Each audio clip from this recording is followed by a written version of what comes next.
001. Lamaran dadakan. Kamu harus menerima lamaran Pak Benny, Alena. Suka atau tidak suka? Ucap Ibu Alena yang dikenal bernama Lastri itu. Ini demi kebaikan keluarga kita. Tidak, Bu. Alena atau yang lengkapnya bernama Alena Syafira itu berteriak di dalam kamarnya. Aku tidak mau menerima lamaran itu. Kenapa juga aku harus menikah dengan pria yang bahkan tidak aku kenal? Lastri berdecak kesal. Pikirkan adik-adik kamu, Alena. Mereka juga harus sekolah sama seperti kamu. Ujarnya lantang. Tapi kenapa aku harus mengorbankan masa depanku juga, Bu? Itu tidak adil. Aku tidak ingin mengubur impianku dengan terjebak dalam sebuah pernikahan yang tidak aku inginkan. Seru Alena. Ibu sama bapak pasti tidak akan bisa menyekolahkan adik-adikmu sekaligus karena biayanya cukup mahal. Alena, jika kamu menikah dengan Pak Benny, beliau pasti akan memberikanmu banyak uang dan kemewahan yang membuat kamu bahkan keluarga kita bisa keluar dari garis kemiskinan. Keluarga kita bisa bahagia karena beliau itu adalah duda kaya raya di desa sebelah. Alena, seru Lastri. Itu sama saja dengan menjualku kepada pria tua itu, Bu. Dan aku tidak mau melakukannya. Masih banyak hal yang ingin aku lakukan di masa mudaku. Aku tidak mau berakhir menjadi istri orang yang tidak aku kenali dan terkungkung dalam belenggunya. Alena mengepalkan tangannya kuat-kuat, menahan dirinya untuk tidak menumpahkan air mata kekecewaannya di depan Lastri. Lagi pula, bukankah biaya sekolah di desa kita itu tergolong murah? Kenapa ibu bilang, Naisa ingin sekolah di desa sebelah bersama teman baiknya? Begitu juga dengan Andini. Sela Lastri dengan penjelasan yang membuat Alena kaget setengah mati. Apa? Daripada kamu hanya bekerja di pabrik gula yang bayarannya kecil, lebih baik kamu menikah dengan Pak Benny agar kehidupan kita bisa lebih baik.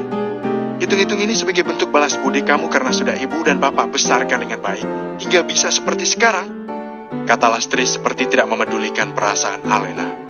Mengejar impianmu itu tidak akan membuat kita kaya raya. Alena, kamu itu cuma anak kampung. Jadi jangan naif. Hati Alena mencelos, dan ia pun menghela napas panjang sambil membuang muka dari Lastri. Ia tak sanggup untuk merespons perkataan ibunya yang cukup kejam itu. Karena Alena bersikap seperti itu, Lastri pun berdecak kesal sambil mengambil ancang-ancang untuk keluar dari kamar Alena. Sebelum ia keluar, ia pun berkata, sebaiknya kamu mendengarkan apa kata ibumu ini. Jangan egois, Alena. Ini demi kebaikan keluarga kita juga. Setelah mengatakan hal itu, Lastri pun pergi, dan Alena jatuh terduduk di lantai dengan air mata yang langsung saja membasahi wajahnya. Selama ini, Alena selalu merasa jika ia selalu dibedakan oleh ayah dan ibunya. Kedua orang tuanya itu selalu terlihat lebih mencintai dan menyayangi Naisa dan Andini ketimbang dirinya. Yang sikapnya paling menonjol tentu saja ibunya. Perbedaannya sangat terlihat jelas bahkan sampai detik ini, di mana ibunya lebih memilih membahagiakan Naisa dan Andini daripada memikirkan masa depan Alena. Meskipun Lastri tidak mengatakannya secara langsung apa maksud dan tujuannya, tetapi Alena yang pakai bisa dengan mudah mengetahuinya tersembunyinya itu meskipun berat bagi Alena untuk menerima hal tersebut. Menikah dengan duda tua hidung belang seperti Pak Benny. Bukan itu impian Alena. Impian dalam hidup Alena nyatanya lebih besar ketimbang harus terperangkap dalam belenggu calon suami yang hanya senang pada wajah cantiknya saja. Sebaiknya aku langsung membicarakan hal ini dengan ayah saat ayah pulang kerja nanti. Jika aku membujuk ayah, pasti ayah akan langsung membelaku dan membuatku tidak jadi menikah dengan Pak Benny. Batin Alena. Malamnya, setelah ayahnya pulang usai berjualan bakso buatan ayahnya sendiri dibantu ibunya, Alena langsung saja menemui ayahnya itu untuk bicara perihal lamaran Pak Benny tadi siang. Alena adalah anak yang baik. Makanya saat menemui ayahnya, ia sudah terlebih dahulu menyiapkan kopi hitam pahit kesukaan ayahnya agar ayahnya merasa senang. Terima kasih, Nak, kata sang ayah saat Alena menyodorkan kopi hitam tersebut ke hadapannya. Iya, ayah, sahut Alena seraya duduk di kursi yang bersebelahan dengan ayahnya. Melihat hal itu, ayahnya pun mengernyitkan dahi. Ada apa, Nak? Apa ada sesuatu yang ingin kamu bicarakan dengan ayah? Tanya ayahnya itu, penasaran.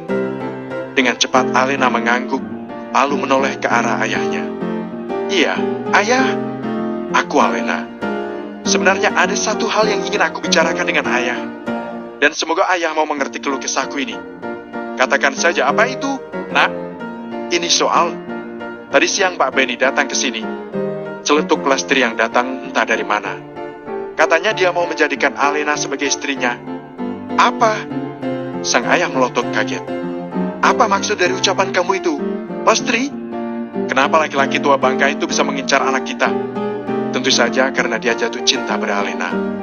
Seru Lastri dengan nada bicara yang terdengar sangat jengkel. Memangnya apa lagi? Hah? Omong kosong? Bentak sang ayah atau lebih akrab disapa Iwan itu. Alena terlalu istimewa untuk laki-laki seperti dia. Aku tidak setuju akan hal itu, Lastri. Pikirkan Aisyah dan Andini. Mereka berdua itu anak kita. Balas Lastri. Dengan kondisi ekonomi kita yang sedang kesulitan seperti sekarang, mana mungkin kita bisa menyekolahkan mereka berdua di sekolah yang bagus. Karena itulah Alena harus mengorbankan dirinya sendiri. Dek, mengorbankan diriku. Alena sangat amat terkejut saat mendengar hal tersebut. Apakah ini adalah sebuah tanggung jawab yang memang harus aku penuhi demi keluarga ini? Aku masih bisa mencari uang untuk biaya sekolah Naisa dan Andini. Dan jangan lupa Lastri, Alena itu juga anak kita. Jadi tidak seharusnya kamu mengatakan hal sejahat itu di depannya, kata Iwan dengan nada yang lebih tenang dari yang tadi. Jika Pak Benny datang lagi ke sini, bilang padanya bahwa kita menolak lamarannya itu. Iwan sadar bahwa ia adalah seorang kepala keluarga. Untuk itu, tidak seharusnya ia berbicara dengan nada tinggi di depan istri dan anaknya. Hal tersebut adalah tindakan yang kurang bijaksana. Di saat Iwan dan Lastri terlibat cekcok hebat yang tidak terelakkan, Alena sendiri diam membantu di tempatnya berdiri sambil memikirkan cara lain agar ia bisa bebas dari lamaran Pak Benny jika ayahnya itu tidak berhasil melawan ibunya. Alena tahu bahkan ayahnya itu hanya menunjukkan kasih sayang terhadapnya saat di depannya saja. Jika ia sedang tidak ada, ayahnya pasti akan menunjukkan perhatian yang lebih kepada Naisa dan Andini. Tapi, bagaimana Alena bisa terbebas dari masalah tersebut? Jalan seperti apa yang harus diambil olehnya? Ayah! Naisa, si anak kedua tiba-tiba datang dari arah belakang Alena. Apa ayah lebih menyayangi ke Alena ketimbang aku dan Andini? Nak, apa yang kamu bicarakan?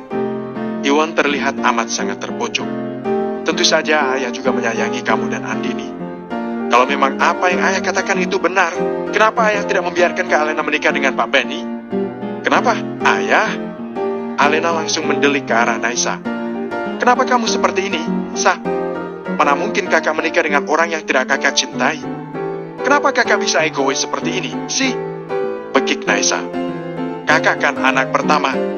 Seharusnya kakak harus berkorban untuk aku dan Andini, dan bukannya memikirkan diri kakak sendiri.